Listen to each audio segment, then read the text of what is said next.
આપણે તો કર્તાની જાણ સાથે એકમેક થવાનું છે, કર્તા સાથે એકમેક થવાનું છે, કર્તાની મૂર્તિ સાથે નથી થવાનું. મૂર્તિ સાથે તો આપણે પણ મૂર્તિ, તો વિચાર કરો, આપણે ચેતન અને મૂર્તિની પૂજા કરીએ, વિચાર કરજો. આપણે બધા ચેતન છે કે નહીં, અને કઈ મૂર્તિ કેવી છે? જળ. તો જળની પૂજા કરાય તો કરાવનાર કોણ છે? તો આપણે આ અહીંયા આગળ આવીને અહીંયા આગળ આટલી સરસ ભગવાનની મૂર્તિ બની, આટલું આમનો વિગ્રહ બન્યો, આટલું સરસ એમના બધું આ આટલા સરસ વાઘા પહેરે, એ જોઈને કરતાને એમ નહીં થતું હોય કે મેં એમને કેવું જગત આપ્યું છે ને કેવું બધા, મારી જાણ સાથે કોઈ એક નથી થતું ને મારી મૂર્તિમાં જ પડ્યા છે બધા. તો કોઈ તો એવા હોવા જોઈએ કે જે મને સમજે, મને જાણે, કે મારા સ્વરૂપને ઓળખે. એટલે અહીંયા એટલે આ ઉપાસના દ્વારા કરતા પોતાનું સ્વરૂપ બતાવી રહ્યા છે કે જુઓ, હું આકારમાં નથી, હું નામમાં નથી, હું રૂપમાં નથી, હું કોઈ પણ વિકારમાં નથી. આ બધું તો વિકારી જગત છે. તમે મને મારા જેવો વિકારી બનાવશો, તમારા જેવો. આપણે તો કેવા છે, બધા તત્વોના વિકારમાં પડેલા છે આખા, અને આપણને ખબર બી નથી કે કયા તત્વો આપણી અંદર શું કામ કરી રહ્યા છે, કેવી રીતે એ તત્વો આપણને દોડાવી રહ્યા છે, ગુમાવી રહ્યા છે અને ફસાવી રહ્યા છે. આ તત્વોને બનાવનાર કરતા છે, એ તત્વોથી રહિત છે. અને એટલા માટે આપણે કરતા માટે એક થવું હોય સાથે, તો આપણે શું કરવું પડે? તત્વોને જાણીને, તત્વોનો ઉપયોગ કરીને કરતા સુધી પહોંચવાનું. चैनल को सब्सक्राइब करिए, बेल आइकन दबाइए, ये वीडियो ज्यादा से ज्यादा लोगों तक पहुंचाइए.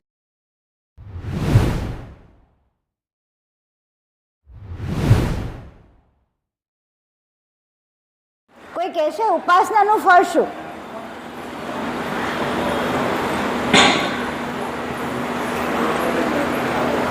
તમે બધા ઉપાસના રોજ કરો ને? રોજ કરે? કેટલા જણા રોજ કરે ઉપાસના? ઉપાસના એટલે શું એ ખબર છે? ઉપાસના એટલે અમે મારા બાળકોને એમ સમજાવીએ કે ઉપાસના એટલે કેવલ કરતા જોડે વાઈફાઈ મેળવવા. આપણું વાઈફાઈ છે, આપણું કયું? આપણું અંતરનું વાઈફાઈ, કેવલના અંશનું વાઈફાઈ છે. કોની જોડે મેળવવાનું? કેવલ કરતા જોડે. એટલે કેવલ કરતાની જાણ સાથે એકમેક થવું, એના માટે જે પ્રાર્થના કરીએ એને કહેવાય ઉપાસના. બરાબર? હવે ઉપાસનાથી આપણે ઉપર રહેવું, ઉપરવાસ એટલે ઉપર રહેવું. તો ઉપર કોણ છે? આપણે ઉપર કેવલ કરતા છે. કેવલ કરતા સાથે આપણી વૃત્તિ એકમેક કરવી એને કહેવાય ઉપાસના. હવે જો આપણે ઉપાસના કરતા હોઈએ અને એનો અર્થ ના સમજીએ તો આપણો ભાવ આવે. અત્યારે આપણે બોલીએ સત કૈવલ, સત કૈવલ, આમ બોલી છે, સત કૈવલની ધૂન બોલાવી. તો સત અને કૈવલ શું છે ખબર છે? સત કૈવલ સાહેબ. હા તો જય હવે બોલાવશે, વાત પછી કરું છું. હું તમને પેલા જય બોલાવી લે, પછી વાત કરી. કૈવલ સાહેબ, જય બોલાવી લો. સકત સરાજ કરુણેશ કૈવલ કરતા કી જય. જય જય જય रघुराम महाराज की जय.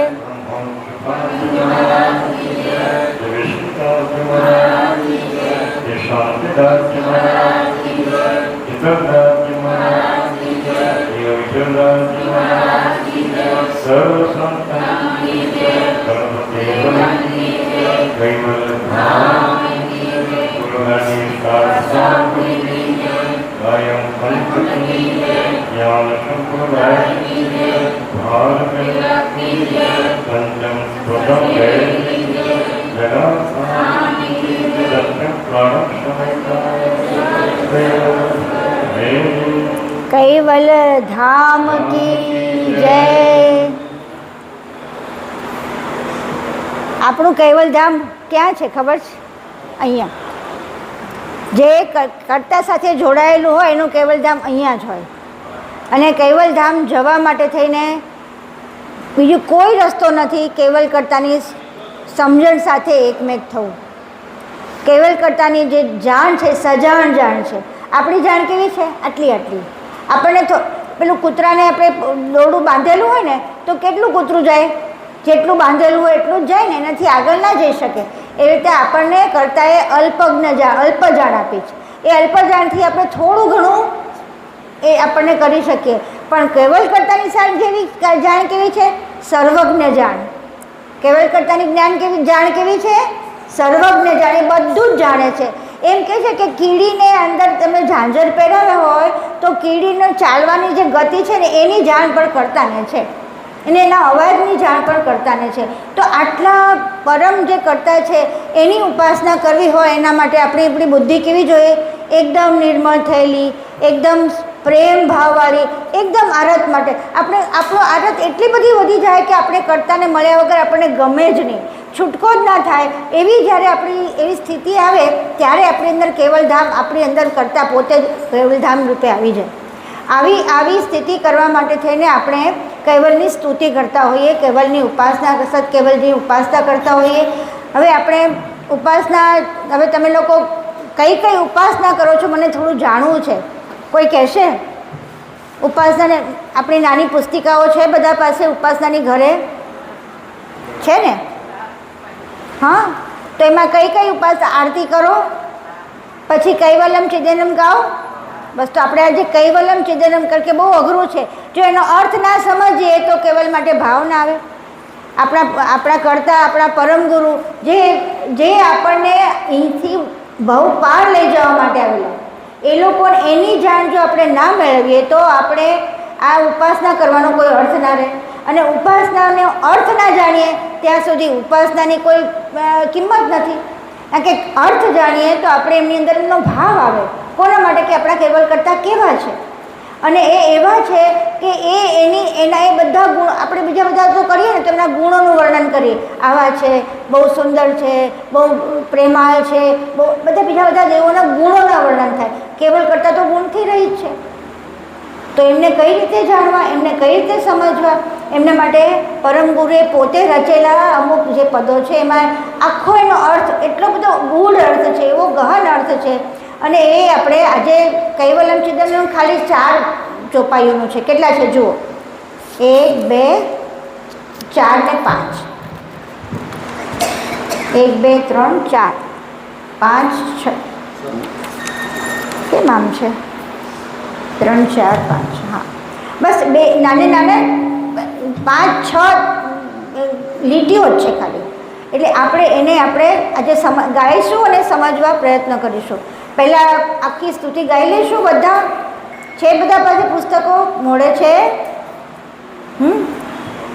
હા, બધાને આવડે છે ને? ચલો ભાઈ, બહુ આનંદ થયો કે તમને બધાને આવડે છે, તો મને અર્થ કરવાની પણ મજા આવે. નહીં તો શું થાય કે તમને સમજણ જ ના પડે તો શું કરવાનું? ચાલો આપણે ગાઈશું.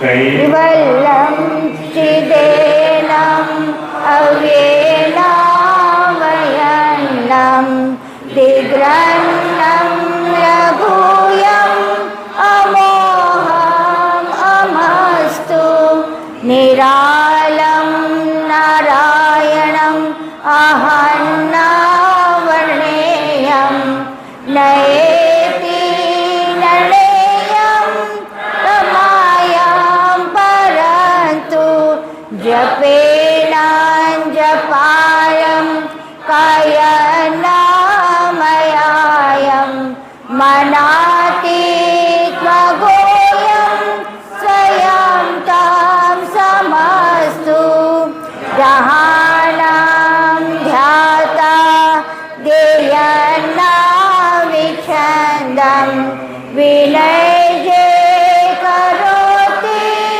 વિવર્જિત વસ્તુ વિધિનાય વેદાંત અચંતે નચંતમ સુનાતિ સનાતમ યયાગમ અનંતુ અગાધમ અબોધમ લેજન મહાદમ કુબેરમ તેયમમ નમામિ નમસ્તુ. પૂર્ણા સાગર ભગવાન કી જય.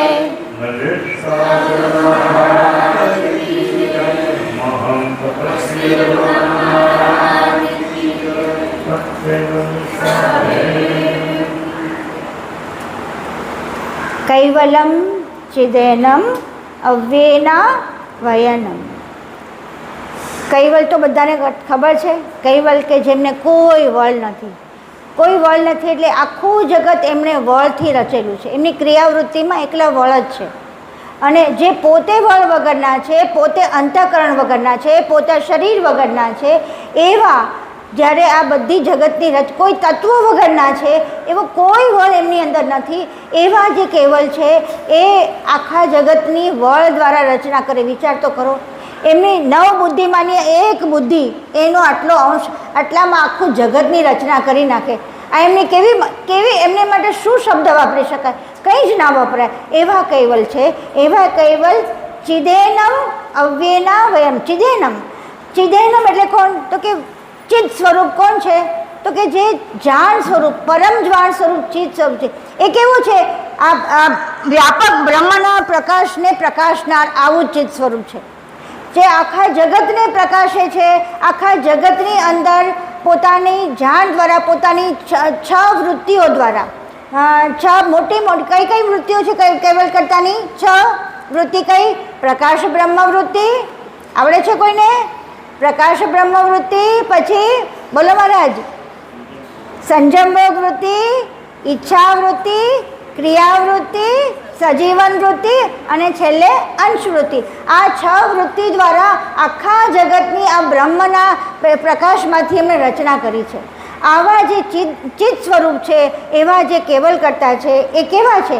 અવ્યના વયનમ. એટલે અવ્યન એટલે કે કેવું? કે જેને કોઈ વિકારમાં એનું પરિણામ જ નથી, જેને અવયવ નથી, જેની કોઈ અવસ્થા નથી, જેને કોઈ વિકાર નથી. કારણ કે વળ જ નથી તો વિકાર ક્યાંથી હોય? એવા છે, એને કોઈ વય પણ ક્યાંથી હોય? કાળ કોને લાગે? જે વયવાળાને. આ તો કાલને પર છે, કાલથી પર છે, કાલાતીત છે. આવા જે કેવલ કરતા છે એના અને કેવા છે? હવે જો એમના વિશેષણોનું વર્ણન કર્યું છે. આ વિશેષણો પણ આપણી વાણીમાં છે. અને વાણીનો શામાં છે? એ આપણી અંદરના અર્થમાં છે. અને અર્થ શામાં છે? તો કે અર્થ છે કર્તાની સજાણ જાણમાં. કોઈ પણ શબ્દના 7 અર્થ થાય. આપણે જેમ સૂક્ષ્મ થતા જઈએ, સમજ થતા જઈએ અને કરતા જ્યારે એકમેક થતા જઈએ ને, ત્યારે કર્તાનો સાચા જાણનો સાચો અર્થ જાણવા મળે. તો અહીંયા આગળ આપણે એમ કહીએ કે નાનાથી નાના અને મોટામાં મોટા કેવલ કરતાં મોટા છે? હા કે ના? મને કોઈ કહેશો? નાના છે? નાના નથી ને મોટા પણ નથી. નાના મોટા બધાને રચનાર એ કેવલ કરતા દિગ્રેનમ. આ શું કીધું? દિગ્રન્નમ. મને આ નોડે છે. લઘુયમ. નાના અને મોટા. જે મોટું કહેવાતું હોય એ મોટું, અને નાનું, આ બંને શબ્દો સાપેક્ષ કહેવાય. સાપેક્ષ એટલે નાના સાથે મોટું ને મોટા સાથે નાનું જાય. આ નાના અને મોટા બધાથી પર. આ નાના મોટા બધા જગતના અનેક મોટાથી મોટા કયા છે? બધા મોટા મોટા બ્રહ્માંડો રચ્યા છે એમણે. એક બ્રહ્માંડની અનેકો બ્રહ્માંડો રચ્યા. અને આપણે કેવી માળાઓ બની રચી છે, કઈ તારામંડળો રચ્યા છે. આટલા બધા મોટા, એટલા મોટા કે જેમાં આપણી પૃથ્વી તો આટલું જ છે. અને પૃથ્વીમાં આપણું ગુજરાત એમાંથી આટલું છે, એમાંથી સુરત આટલું, એમાંથી મંદિર આટલું, અને એમાં આપણે દેખાય જ નહીં, કીડી જેવડા પણ ના લાગીએ. આવા અને એટલે એ એવા મોટા છે કે જેની કલ્પના ના કરી શકાય. આ બધા મોટાને બનાવનાર આવા આપણા કરતા છે. હવે આ કરતા પાછા કે નાના, તો કે નાના પણ નથી. તો કે નાનાને તમે કેમ વાપરો? તો કે કેમ? અણુમાં કરતાના અંશની વૃત્તિ મૂકી શકે છે કરતા. વિચાર કરો. એટલે મેં કીધું ને કે કીડીના પગે ઝાંઝર બાંધેલું હોય એ પણ સાંભળી શકે. તો એ ઝીણામાં ઝીણી વસ્તુ, અણુથી લાવીને પરમાણુથી માંડીને બધાને રચનારા એ કેવા હોય? નાનાય ના હોય, મોટા છતાં નાના બી બની શકે ને મોટા બી. કરતા માટે એવું કહેવાય છે, કર્તુમ શક્યમ અકર્તુમ શક્ય અન્યથા વારે કર્તુમ શક્યમ. એ બધું જ કરી શકે. અને એમને ના કરવું હોય ને બધું સંકેલવું હોય તો સંકેલી પણ શકે. અને એમને જુદી રીતે બતાવવું હોય, પોતાની આખી પોતાની જે એમની લીલા કે લીલા ના કહેવાય, કર્તાની આખી રચના છે એમાં એને જુદી રીતે કરવું હોય તો જુદી રીતે પણ કરી શકે. આવા કર્તા એવા મહાન છે, એમને આપણે અહીંયા આગળ અત્યારે અને છતાં બી કેવા છે, જુઓ જે આટલી બધી વસ્તુ કીધી, નાના નહીં મોટા નહીં, એમને કોઈ વિકાર નહીં, એમના કોઈ વય નહીં, અને જે ચિત્ત સ્વરૂપ જે આખા બ્રહ્મને પ્રકાશિત કરનાર મોટા એને એક ક્ષેત્ર બની જાય એમનું, એવા ક્ષેત્રજ્ઞ આવા એમાં અમોહમ અમસ્તુ, એ પાછું આટલું બધું બનાવી અને પાછા અમોહમ એટલે છૂટા ના છૂટા, એ ક્યારેય આપણી સાથે જોડાતા નથી, છતાં બી આપણે એની સાથે જોડાઈએ છીએ. કાલે અમે લોકો અમે લોકોએ કાલે આ કર્યું હતું પ્રથમ પ્રણામ ધામ, એમાં એમ કીધું કે લોહ ચુંબક સેવી જેવું, એ લોહ ચુંબક અને આપણે બધા કેવા, લોહ ચુંબક એકદમ નિરાળું છે અને આપણે બધા કેવા છે, એમની કર્તાની જાણ સાથે જોડાઈએ તો જ આપણને કર્તાની જાણ મળે. ચુંબક બનીએ, લોહ ચુંબકની ખીલી બનીએ તો જ આપણે કર્તાના ચુંબકને પકડી શકીએ, બાકી તો બીજા કોઈ ધાતુ ચુંબકને પકડી ના શકે. તો આપણા કર્તા કેવા છે, ચુંબક જેવા, જેની અંદર આપણે એમની જાણ સાથે આપણે એક વેગ થઈ શકીએ. આવી કર્તાની મોટી એવી કેવી રચના છે, વિચાર તો કરો કે પોતે કશું જ ના કરે છતાં બધું જ કરે. આપણે તો નાની વસ્તુ કરીએ ને તો મેં કર્યું ચાલે કે નહીં?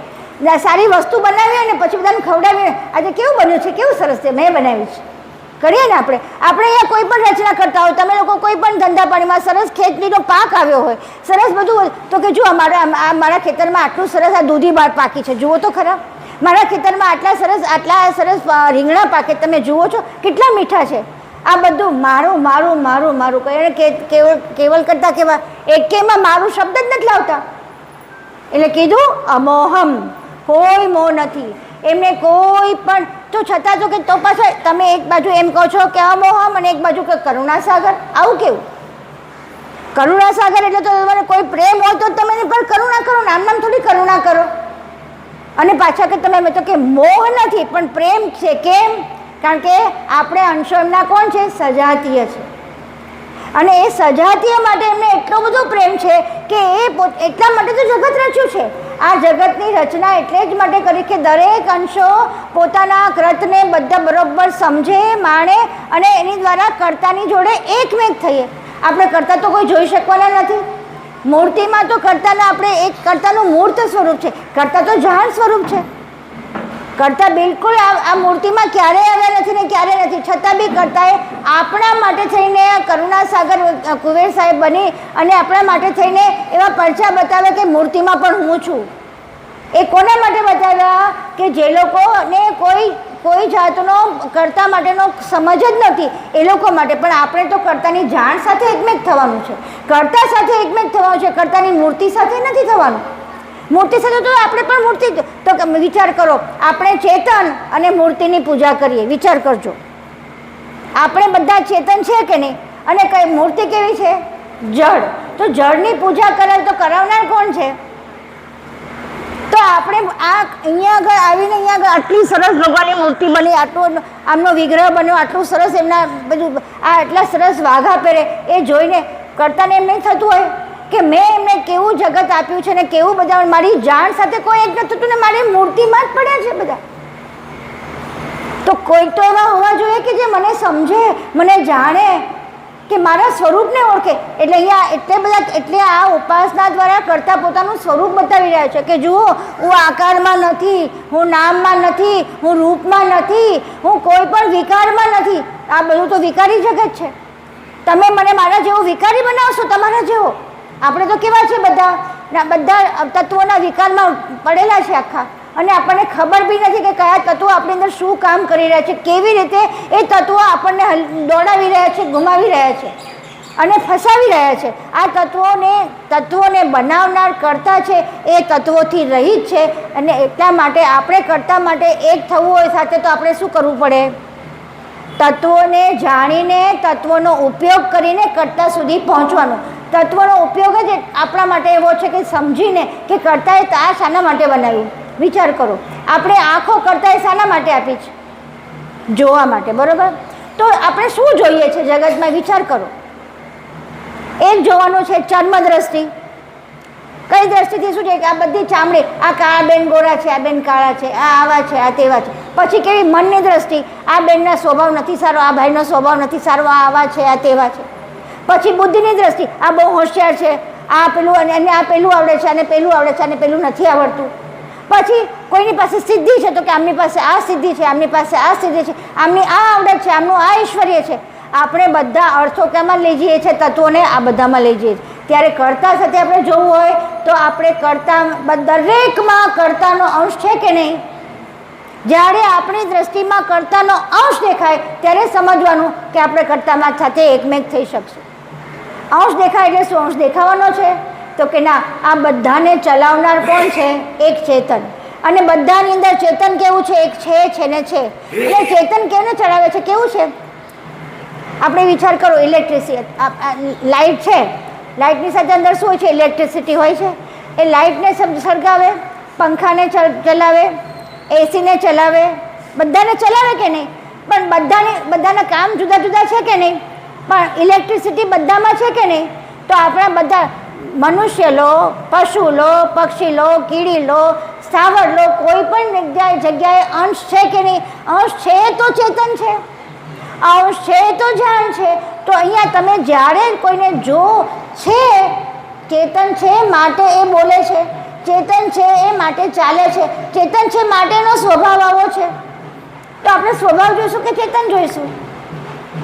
તો આપણી દ્રષ્ટિમાં શું આવી જશે કે આ એનો સ્વભાવ કેવો છે? તો કે આવો છે, ખરાબ છે, સારો છે, એ બધું નહીં જોઈએ. આપણે શું જોઈશું? ચેતન છે માટે આ એનો સ્વભાવ છે. તો હવે એ સ્વભાવને આપણે માફ કરી દઈએ. કેમ? કારણ કે કર્તાનું ચેતન ત્યાં છે, અંશ છે. તો હવે આપણી અંદર રાગ કે દ્વેષ રહે કોઈ જાતે? બધાની જોડે એક જ સરખો વ્યવહાર આવે. કેમ? કે આ તો કર્તાના ચેતન અંશ છે. અત્યારે તમે લોકો અહીંયા આવો તો બધાને એમ થાય ને કે આપણે બધા કાયમપંથીઓ છે. તો બધા કાયમપંથીઓ માટે એકબીજાને માટે પ્રેમ થાય કે નહીં? તમે કોઈ પણ ગામમાં જશો, અમે કાયમપંથી છે ને ભાલ તિલક જોઈશું એટલે આપણે ખુશ થઈ જઈશું. કેમ? તો કે આપણા કેવલ કાયમપંથી. તો એવી રીતે આપણે અંશો છે, બધા જ અંશો છે. જ્યાં ચેતનતા છે ત્યાં અંશો છે. એ રીતે બધા માટે પ્રેમ થાય ત્યારે સમજવાનું કે કર્તા મારી સાથે એકમેક થઈ રહ્યા છે. બરાબર? તો હવે આપણે આ કર્તાને આ એટલે હું એટલા માટે આટલું વિવરણ કરું છું કે અહીંયા આગળ કર્તા દ્વારા કહી રહ્યા છે કે આ કેવા છે? અમોહમ છે, એમને કોઈ મોહ નથી. તો આપણે પણ એની સાથે એકમેક થવું, તો આપણે પણ અમોહમ થવું પડે કે નહીં? આપણે પણ અંદર એ ઉતારવું પડે ને કે ભાઈ મારે મોહ નથી. જો મોહ રાખું તો એ મારું બની જાય. મારો દીકરો, મારા પતિ, મારી પત્ની, મારું ઘર, મારું ફર્નિચર, મારું બધું. એ જગ્યાએ આ કોનું છે? કર્તાનું. આ કોનું છે? કર્તાનું. આ કોનું છે? કર્તાનું. એ ક્યારે સમજ પડે કે કર્તાના આ ગુણોને આપણે સમજીએ કે કર્તા કેવા છે તો આપણી અંદર એના માટે થઈને પ્રેમ આવે. એટલે કર્તા માટે ઉત્તરોત્તર આપણી અંદર પ્રેમ વધે એના માટે થઈને આપણે ઉપાસના કરીએ. હવે આગળ જોઈએ. અમસ્તુ કેવા છે? એટલા સહેજા સહેજ છે. આપણે તો થોડુંક પણ કરીએ એટલે આપણે મોટા બતાવી દઈએ. આપણી મોટાઈમાંથી આપણે બહાર જ ના આવીએ. થોડું કંઈક કરીએ ને એટલે મેં આટલું કર્યું, મેં આમ કર્યું. આ તો એ એવા સહેજા સહેજ છે. આટલું જગત બનાવ્યું છતાં પણ કોઈ ત્યાં આગળ એટલા સહજતાથી બનાવ્યું છે. એક જ પલકમાં બનાવ્યું, એક જ પલકમાં એ સમેટી શકે એવી તાકાત છે. છતાં પણ કેટલા સહેજ છે. તો અમસ્તુ એટલે અમસ્તા આપણે કહીએ કે શું કરો? તો કે અમસ્તા બેઠા છે. આવા અમસ્તા છે કેવલ કરતા. વિચાર કરો તમે, જ્યાં કઈ જાતનું એટલા નિર્મળ, એટલી નિર્મળ કે જ્યાં આગળ બીજી કોઈ વસ્તુ છે જ નહીં. આવા વસ્તુ પછી કે છે નિરાલંબમ. કોઈનું આલંબન એમ. આપણે તો બધાનું આલંબન, આપણા ઘરવાળાનું, પતિનું, પત્નીનું, સાસુનું, સસરાનું, સાહેબનું, જ્યાં પણ કામ કરતા હોય એના ઉપરીનું, આ બધાના આલંબનોથી આપણે ચાલીએ છીએ અહીંયા આગળ. અને કંઈ નહીં તો છેલ્લે આપણે કોનું આલંબન છે? કર્તાનું. આપણી અંદર કર્તાનું. એટલે એક જ આલંબન આપણે રાખવાનું. કોનું? કેવલ કર્તાનું, જે નિરાલંબ છે. એ પોતે નિરાલંબ છે. એમને કોઈનું આલંબન એટલે કોઈના એ નોકર નથી. બધાના ધણી છે, બધાના નાથ છે, બધાને ઉજાગર કરનાર, બધાના કર્તા છે. માટે નિરાલંબ છે અને આપણે એમનું આલંબન લેવાનું છે. માટે નિરાલંબ છે. પછી શું કીધું? નારાયણમ. નારાયણ એટલે શું કહેવાય? નારાયણ એટલે જે બધા લોકોને આશ્રય આપનાર. આયન એટલે ઘર આપ. તો બધા લોકોને રહેવાનું કોને આપ્યું? આખા જગતને રચના કરીને, પ્રકાશ બ્રહ્મવૃત્તિમાંથી આખા જગતની રચના કરી એ કોણે કરી? કર્તાએ કરી. આવા બધાને આશ્રય આપનાર, બધાને રહેણાંક આપનાર આવા કેવલ કર્તા છે. પછી શું કીધું? અહમ ના વર્ણયમ. તો શું કીધું કે એવું કોઈ જાતનું ત્યાં અહમ એમની અંદર નથી, અને એમનું કોઈ વર્ણન, કોઈ રીતે અહમ રૂપે એમનું વર્ણન થાય એવું જ નથી. આટલું હું વર્ણન કરું છું કેવલ કર્તાનું, છતાં કેવલ કર્તાનું વર્ણન ક્યાંય અડતું નથી. એમને કશું અડતું નથી, કારણ કે એ કેવા છે? બિલકુલ નિરાલંબ. કશું એમને અડતું નથી. આ કોના માટે વર્ણન થાય છે? આપણી સમજ માટે. આપણને કેવલ કર્તા માટે અનુપમ પ્રેમ થાય, એટલો બધો પ્રેમ થાય, આપણી આદત એટલી બધી વધે કે કેવલ કર્તા સાથે રહ્યા વગર આપણે એને માટે આપણને એવું મનમાં થાય કે બસ કેવલ કર્તા સાથે એકમેક થવું, એવી આદત વધી જાય. એના માટે આ ઉપાસના છે. એટલે આ બધું એમને કશું અડતું નથી, છતાં આપણને બધું આપણા માટે છે. એટલે કીધું અહમ ના વર્ણયમ નયેતિ નિર્ણયમ પ્રણાયમ. પરંતુ શું કીધે છે કે સહેજાસદમાં એવા સજાણ સ્વરૂપે છે, એટલે એમની જાણ માટે થઈને કોઈ પ્રયત્ન ના કરવો પડે. આપણે તો જો મારે તો તમને આ શીખવવું પડે તો મારે મારે એક પુસ્તક જોવું પડે કે ભાઈ આમાં કરતા શું કહેવા માગે છે. હું જરા મારે એમને વિચાર બી કરવો પડે, મારે એની સાથે એકમેક થવા માટે થઈને મને ધ્યાન પણ કરવું પડે, લક્ષ્ય ધ્યાન બી કરવું પડે. એમને કે સજાણ જાગૃત છે સતત, એમના માટે કોઈ પ્રયત્ન જ નથી, અને આપણા માટે બધા પ્રયત્નો છે. આટલા બધા કેવલ કરતા સહજ છે, અને એવી સજાણ સાથે એ આપણા સકર્તા પતિ છે. વિચાર કરો, બીજા બધા દેવો છે ને એ બધાને કોઈનું આલંબન છે, બીજા બધા દેવોને. કારણ કે કેમ? બધાના દેવોને કોણે રચ્યા? તમને ખબર છે ને, કર્તાએ 3 પ્રકારના અંશો રચ્યા. કેટલા રચ્યા? 3 પ્રકારના. કયા? પરમ વિશેષાંશ, પછી વિશેષાંશ અને સામાન્ય અંશો. વિશેષ અંશો એટલે બધા દેવો. તો કોણે રચ્યા છે? કર્તાએ રચ્યા છે. એટલે બધા કર્તાને તાબે જ હોય. એ કર્તાએ ના આપે ત્યાં સુધી કરુણા પણ ના કરી શકે. કર્તા જ્યાં સુધી એમને શક્તિ ના આપે ત્યાં સુધી શક્તિનો એક ઉપયોગ પણ ના કરી શકે. આવા કર્તા વિશેષ અંશોને પણ રચનારા છે. પરમ વિશેષ અંશ કે જે આપણા નિરંજન પુરુષ છે, એમની પણ રચના એમણે જ કરી છે. એમના કરતાં પણ એ છે. અને પરમ વિશેષ જે આપણા પરમ ગુરુ છે, જે એમની પાસે રાખ્યા છે એમણે, એ પણ એમનો જ અંશ છે. અને આપણે બધા પણ એમના જ અંશો છે. પણ આપણે આપણને છૂટા મૂક્યા ક્યાં આગળ? આ ઘાટમાં પ્રેરે આપણને. કેના માટે પ્રેર્યા? તો કે મારા કૃતને જુઓ, અને કૃત દ્વારા તમે મારી સાથે એકમેક થાઓ, અને સતત મારી ભક્તિ કરો. તમે આવી કર્તાની ભક્તિ માટે થઈને આપણને અહીંયા ઉપજાવ્યા છે, એમની સાથે એકમેક થવા માટે આપણે આપેલા છે. તમે બધા અહીંયા ધ્યાન રાખો તો સારું, કારણ કે એ તો આવતા જતા રહેશે. અહીંયા અત્યારે આપણે કર્તાની વાત કરી રહ્યા છીએ, કર્તા તરફ ધ્યાન રાખો. અચૂક લક્ષ્ય આપણું થવું જોઈએ. જો અર્જુન જેવી આંખ હોય ને, એ રીતે કર્તાની જાણ સાથે આપણે એકમેક થવાનું છે. એટલે અહીંયા આગળ જો કહે છે, કોઈ પણ પ્રકારના આધાર વગરના અને આપોઆપ સ્વતંત્ર રહેલા હોય તે આપના સ્વરૂપને જાણવા માટે નારાયણ એટલે નિરંજનને પણ પોતાનો શૂન્યતા સ્વીકારી. નારાયણ શબ્દ અહીંયા નિરંજન શબ્દ માટે કીધું વાપર્યો, તો કે એમણે પણ પોતાના પરમ પ્રકાશ શિખરમાં જઈને તપ કરવા જવું પડ્યું. એ પણ તમને ઓળખી શક્યા નથી. આવા તમે છો. પછી કેવું કીધું કે શૂન્યમાં સ્થિર થઈને જોયું, તેમની ગતિ પહોંચી નહીં, અને પછી એ નહીંથી કે મને તો કાંઈ ખબર જ નથી પડતી ક્યાં જવું. બ્રહ્માજી સુદ્ધા એમ કહે છે કે મને કેવી રીતે મારે શું થયું, કે કોને શોધવા એ જ ખબર નથી પડતી. આવા કરતા કેવા છે? વર્ણન નથી થઈ શકે એવું. એનો નિર્ણય નથી કરી, એ લોકો કોઈ નિશ્ચય નહીં કરી શક્યા કે મારા કરતા કોણ છે. વિચાર કરો, દેવો જેવા દેવો, બ્રહ્માજી, વિષ્ણુ ભગવાન કે શંકર, કોઈ આમનો નિર્ણય કરી શક્યા નથી. આવા નિશ્ચયપૂર્વક કહી શક્યા નથી કે મારા કરતા આવા છે.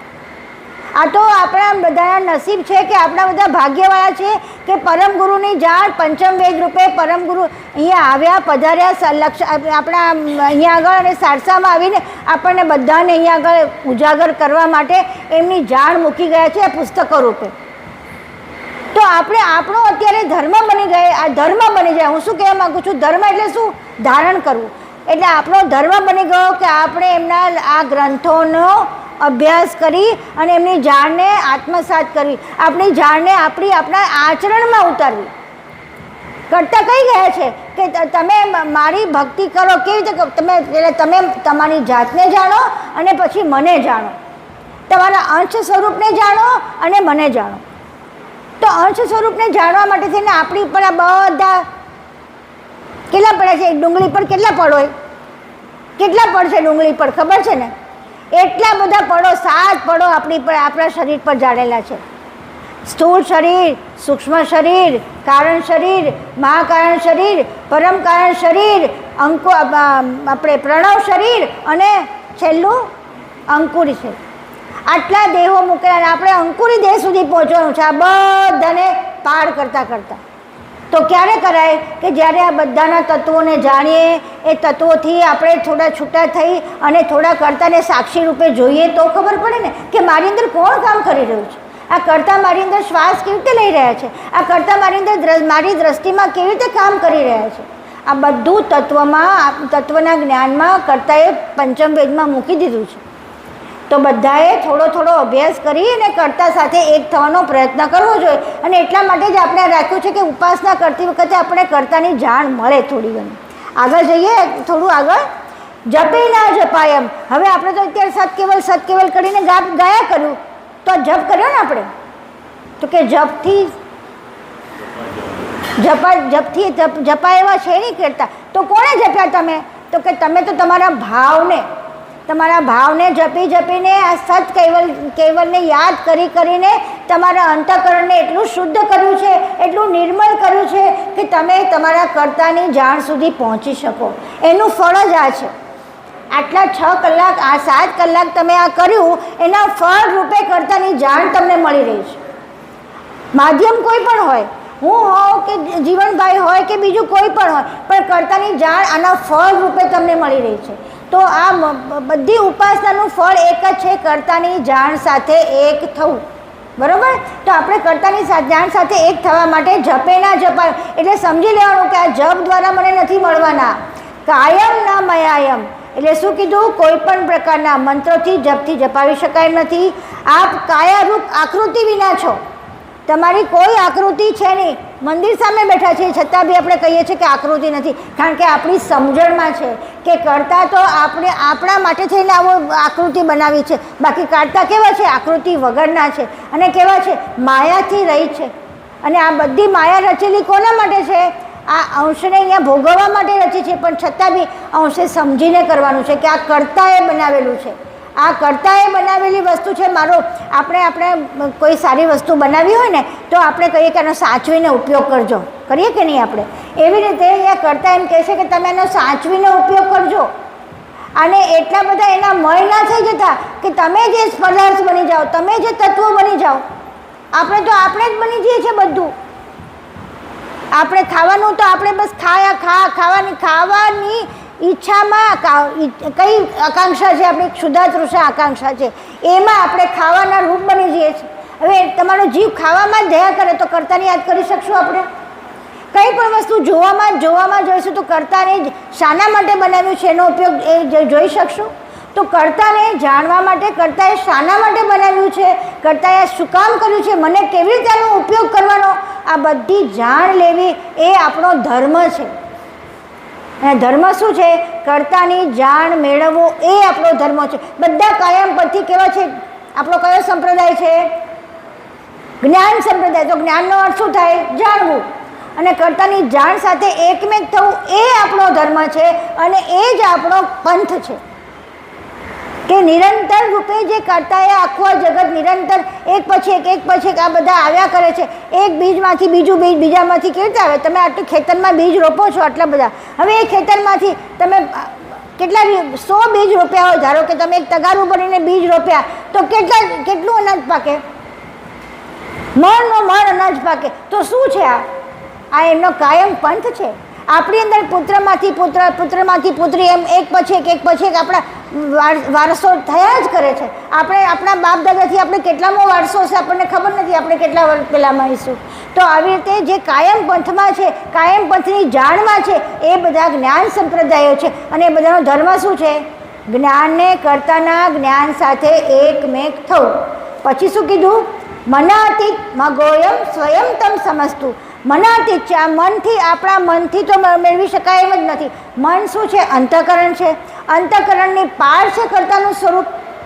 એટલે હું ઘણી વખત કહેતી હોઉં છું કે આપણે દૂરબીનથી આંખને જોઈ શકીએ. પહેલાં વિચારો, કોઈ વિચારો દૂરબીનથી આંખને જુઓ ભાઈ, જોવાય કેમ? કારણ કે દૂરબીન આગળ છે અને આંખ મારી પાછળ છે. આંખ દૂરબીનને જોવે, દૂરબીન આંખને જોઈ ના શકે. એવી રીતે કર્તાથી આપણે છીએ. સમજાય છે? કર્તાથી આપણે છે તો કર્તાથી આપણું મન છે, તો મન કર્તાને જોઈ શકે? જે રીતે આંખ દૂરબીનને ના જોઈ શકે એવી રીતે આ મન આપણા કર્તાને જોઈ શકે નહીં. મનાતીત છે, મનથી અતીત છે, મનથી તીત છે, મનથી દૂર છે, મનથી પાર છે, કારણ કે મન એમણે રચેલું છે. પછી શું કીધું? અગોયમ, મગોયમ. મગોયમનો અર્થ થાય છે મગોયમ એટલે આપને પામવાનો માર્ગ કોઈ જાણી શકતું નથી. આવું કહીને આપણને માર્ગ જણાવે છે. કેવળ કરતાં કેટલા આપણે કોણે આમને રચેલું છે? પરમ ગુરુએ રચેલું છે. તો પરમ ગુરુ આપણને કહી રહ્યા છે કે તમને કોઈ રીતે જાણી શકાય એમ નથી, છતાં પણ રસ્તો તો આપી દે છે જાણવાનો. કેવી રીતે આપે છે? કે આ નથી એ દ્વારા જાણો, આ નથી એ દ્વારા. કારણ કે આપણે બધું છે એમાંથી, તો છેમાંથી કશું જ ના હોય તો શું હોય? તો કે કંઈ જ ના હોય ત્યારે કેવલ કરતા હોય. એટલે આપણે બધા આધારથી રહિત થઈ જાય ને ત્યારે આપણી પાસે કોણ હોય? એટલે એમ કહે મારું કોઈ નથી, મારું કોઈ નથી. જ્યારે કશું નથી અંદરથી લાગે ને ત્યારે સમજવાનું કે મારી જોડે મારો કર્તા છે. કોઈ ના હોય ત્યાં એ હોય. આવું એ બતાવી દીધું કે આ કોઈથી મળે એમ નથી, કોઈ મારથી મળે એમ નથી, પણ કશું નથી ત્યાં આગળ છે. સમજાય છે? તમે સમજો છો ને કે હું શું કહું, કહેવા માગું છું? કંઈ જ નથી ત્યાં એ છે. કારણ કે એ જાણ રૂપે સમગ્ર જગતમાં વ્યાપ્ત છે, ત્યાં છે. મનથી વાણીથી પહોંચી શકાય નહીં, મનથી પહોંચી શકાય નહીં એવા સ્વયં સાક્ષાત તમો સમસ્ત લોકના કારણરૂપ છેવટે ન્યારા, બધાથી ન્યારા થઈ અને બધાના કારણરૂપ રહેલા. જેવી રીતે એક કુંભાર માટીના બધા વાસણો બનાવે, ચાકડા ઉપર મોટે મોટો ઘડો બનાવે, કોળિયું બનાવે, તાવડી બનાવે, બધું બનાવે, પણ એ નથી જુદો છે કે નહીં? એની જાણ દ્વારા બધું બનાવે છે, પણ એ નથી જુદો છે કે નહીં? તમે એમ કહીશું કે આ માટલું કુંભાર છે એવું કહીશું કે આપણે? કોઈ દિવસ કહેવાય ના કહેવાય. કેમ? એ નથી જુદો. એવી રીતે આપણને બનાવી, આખા જગતને બનાવીને એ કેવા રહ્યા છે? ન્યારા ને ન્યારા. એમણે આખી જાણ મૂકી દીધી, પણ એ કેવા છે? ન્યારા ને ન્યારા. આવા કરતા છે. એ કહે છે હે પરમપતિ, આપના પરમપદના ધ્યાતા ને ધ્યાન કરનાર. જો જહાના ધ્યાતા ધ્યેયમના વિચ્છેદ, ત્યાં ધ્યાતા ને ધ્યાન કોનું કરીશું? બતાવજો. એમને કોઈ આકાર નથી, એમનો કોઈ મંત્ર નથી, એમને કોઈ પેલું શું કહેવાય, એને શું કહેવાય, શબ્દ કયો વાપરવો? હા, રૂપ. હા, નામ રૂપ ગુણ કશું જ નથી. આવું કંઈ જ નથી જેમને. અને હવે એમને કેવી રીતે ધ્યાન કરશું? આપણે આંખ બંધ કરીને ધ્યાન કરો, જો ખબર પડશે તમને. કાંઈ ને કાંઈ આકારો આવશે, કંઈ ને કાંઈ વિચારો આવશે. આ બધા વિચારોમાં ખોવાઈ જઈશું, પણ કરતા દેખાશે નહીં. તો કે કેમ? અહીંયા ધ્યાતાને ધ્યાન કરનાર, જે ધ્યાતા, જેનાથી ધ્યાન થઈ રહ્યું છે એ તમે છો. જેનાથી ધ્યાન થાય છે ચેતન તમે છો, અને એ જ કર્તાની જાણ છે. ધ્યાન કરનાર પોતે ચેતન છે, તો હવે કોણ કોનું ધ્યાન કરશે? બતાવો. સમજાય છે? બહુ આ જરા અઘરી વસ્તુ છે, પણ છતાં પણ હું તમને એટલું કહું, તમે તમારા સંતાનનું ધ્યાન કરી શકો કે મારો અત્યારે દીકરો ક્યાં કરતો હશે, શું કરતો હશે, પતિ ક્યાં હશે, શું કરતા હશે, પત્ની ક્યાં હશે, શું કરતી હશે. એ બધું તમે વિચાર દ્વારા ધ્યાન કરી શકો, કારણ કે તમારી અંદર એની આકૃતિ છે, તમારી અંદર નામ છે, એનું રૂપ છે, બધું છે. અહીંયા તો કંઈ જ નથી. એટલે કશું જ નથી ત્યાં, કેવલ કરતા હાજર છે. એના માટે થઈને આપણે શૂન્ય રૂપ થવું પડે. આપણે બધું જ સંકેલી લેવું પડે. આપણા બધી માયાને ક્યાં મૂકવી પડે? સાઈડ ઉપર. અને પછી આપણે કર્તા પાસે એક થઈએ તો કર્તા આપણને ક્યાંક ને ક્યાંક એની જાણ રૂપે દેખાય પાક્કા. એટલા માટે લક્ષ્ય ધ્યાન જે આપવામાં આવ્યું છે એ પરમ ગુરુએ લક્ષ્ય ધ્યાન આપેલું છે. અને લક્ષ્ય ધ્યાન દ્વારા તમે કરશો તો તમારું ધીમે ધીમે તમે શૂન્ય સુધી પહોંચશો. ત્યાં તમારા પરમ કારણ દેહ સુધી. અહીંયા છેલ્લું એ જ આવશે. છેલ્લી આખી વાત એ જ આવે છે. ધ્યેય એ આગળ જ લઈએ. ધ્યાન કરવાની વસ્તુ ઈશ્વર પ્રણવ પણ નથી. તમે શ્વાસ, અહીંયા બધા લોકો વિપસ્યાનું ધ્યાન કરે ને, એ લોકો શ્વાસ પર ધ્યાન કરવાનું કહે, તો શ્વાસ રૂપ પણ તમે નથી, પ્રણવ રૂપ પણ તમે નથી, તો તમે કોનું ધ્યાન કરશો? તો કે છે વિનય જે કરોતી વિવર્જિત વસ્તુ, કે તમે વિનય કરવામાં આવે છે તેનાથી આ બધું જે પણ તમને કહેવામાં આવે છે એ બધાથી તમે જુદા છો. વિવર્જિત વસ્તુ, આ બધી વસ્તુઓથી તમે જુદા છો, કારણ કે આ બધું કૃત છે અને કૃતને બનાવનાર કરતા સૌથી જુદા છે, અલગ છે. તો હવે કેવી રીતે ધ્યાન કરશું આપણે? આ પ્રાર્થના દ્વારા કે તમે આ નથી, હું આ બધામાં જ્યાં જ્યાં હું તમને એને માગવત કરું છું ત્યાં તમે નથી કરતા, તમારું સ્વરૂપ દેખાડો મને. અને આ બધું નથી દ્વારા જ્યારે આપણી અંદર બરોબર મંથન થાય ને ત્યારે ધીમે ધીમે તમારી અંદર એકદમ શૂન્ય અવસ્થા આવે ને ત્યારે એ કરતાં તમારું જાણ રૂપે તમને દેખાડે. એ જાણ તમને જ્યારે દેખાડે ત્યારે ખબર પડે ઓહો આ કરતાં આવે છે. અને એ માટે તમારી પાસે શબ્દ નહીં હોય, વર્ણન નહીં હોય, ફક્ત એક શું છે અનુભવ છે, અધ્યાસ છે. આપણી અંદર એક એવો અનુભવ હોય કે કરતા છે અને એ કરતા કેવા છે, આ કશું નથી છતાં એ છે.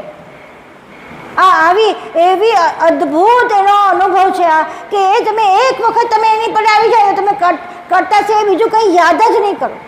પાક્કું કહું, એ કરતા સિવાય તમને કશું યાદ નહીં આવે જ્યારે આ કરતાના અનુભવમાં આવશો. પણ એના માટે આ નથી કરીને બધાને છૂટા કરવા પડે. બ્રહ્માજી તો નથી કરીને બેસી ગયા કે નથી થતું. અહીંયા કહે છે પરમગુરુ ત્યાં નથીથી આગળ જે છે ને એ કરતા છે. ત્યાં જાગૃત રહેવાનું છે, ત્યાં એકદમ લય પામે, કારણ કે બ્રહ્મ કેવું છે લય પામી જાય એવું. ત્યાં તમે પહોંચો એટલે શૂન્ય થઈ જાઓ, ત્યાં તમારી અંદર કાંઈ તમે એકદમ મસ્તી ઊંઘી ગયા જેવી. તો ઊંઘવાની કેવી મજા આવે, એટલે પછી આપણને ઊંઘવાથી બહાર નીકળવું જ ના ગમે. તો કે ના, જાગૃત થાવ તો ત્યાં કરતા બધાથી તીત આવેલા કરતા છે અને એને તમારે પામવાના છે. એટલે એ વાત હવે આગળ જે આખું છે એ જ કહે છે વિધિ વૈ વેદંતમ અચંતે નચંતમ. વિધિ એટલે બ્રહ્માજી જ્યારે જાણવા ગયા ત્યારે અચંત, તે ધીમે અચંત થઈ ગયા. એ ધ્યાન કરતા પોતે અચંત થયા અને પછી નચિતમાં જતા રહ્યા. જો અહીંયા સાંભળવા આવ્યા છે, નચિતમાં થઈ ગયા. નચિત થવું એટલે પરમ કારણ દેહમાં સ્થિર થઈ ગયા. હવે પરમ કારણ દેહમાં શું કીધું? નચંતમ સુનાતિ સનાતમ, શૂન્ય જેવું. સનાતન કેવું છે? સુનાતિ શૂન્ય જેવું છે. અને શૂન્ય જેવું આ સનાતન છે જે સતત છે ને છે. એ સનાતમ જે નાથમ અનંત, એ કેવો છે? અપાર છે. અને બધાને નાથનાર, બધાને બાંધનાર, બધાને એક કરનાર આ જે કરતા છે એ ત્યાં બેઠો છે. ક્યાં આગળ? આ શૂન્યથી પાર આવ્યો. આ શૂન્યમાં જાગ્રત રહેશો તો કરતાને પામશો, પાક્કું પામશો. આ શૂન્ય સુધી પહોંચવું જોઈએ. ક્યાં સુધી? વેદાંતમ, પેલા જાણો કરતા કેવા છે કેવા નથી, પછી જાણો. એ દ્વારા ધીમે એને જાણવા માટે તમે એકાગ્ર થાઓ. તમારી ભાલ તિલક દ્વારા અહીંયા એક થાઓ. જ્યારે આ અને આ બંને એક થઈ જશે, તમારો શ્વાસનો પણ તમે ધ્યાન નહીં રહે, ત્યાં એક થઈ જશે, ત્યાં તમારી સુષુમ્ના ખુલી જશે. અને એ ખુલતા તમે ક્યાં જશો? નચિતમાં કોઈ પરમ કારણ દેહ છે. પરમ કારણ દેહમાં તમારું બ્રહ્મરંધ્ર, ત્યાં સોહમ સ્વરૂપ કેવલ કરતાનું જાણ સ્વરૂપ બેઠું છે અને ત્યાં તમે એને પામશો. એ કહે છે, જો સાંભળો, અગાધ બોધ એટલે કેવા તમે કેવા છો?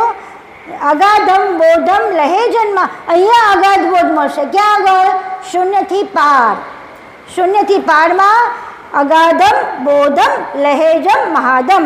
એટલે કે છે ત્યાં આગળ અગાધ બોધ એટલે અમાપ અનુભવનો ગંભીર ગહેરાપણાનો પાર પામી શકાય નહીં એવો વ્યાપક બોધ તમને મળી શકે. ક્યાં આગળ? આ શૂન્યથી પાર જાઓ અને ત્યાં આગળ પરમ લક્ષ્યને તમે માં સ્થિર થશો. એ સ્થિર લક્ષ્યમાં અણિયાળી વૃત્તિ દ્વારા તમારી વૃત્તિને ત્યાં સ્થિર કરશો એટલે સોહમ પરમાત્મા ત્યાં બેઠા છે એની જોડે એકમેક થશો એટલે ત્યાં તમને જાણ રૂપ કેવલ કરતાનો સીધો, કેવલ કરતા એટલે પરમગુરુનો સીધો સાક્ષાત્કાર ત્યાં જાણ રૂપમાં છે.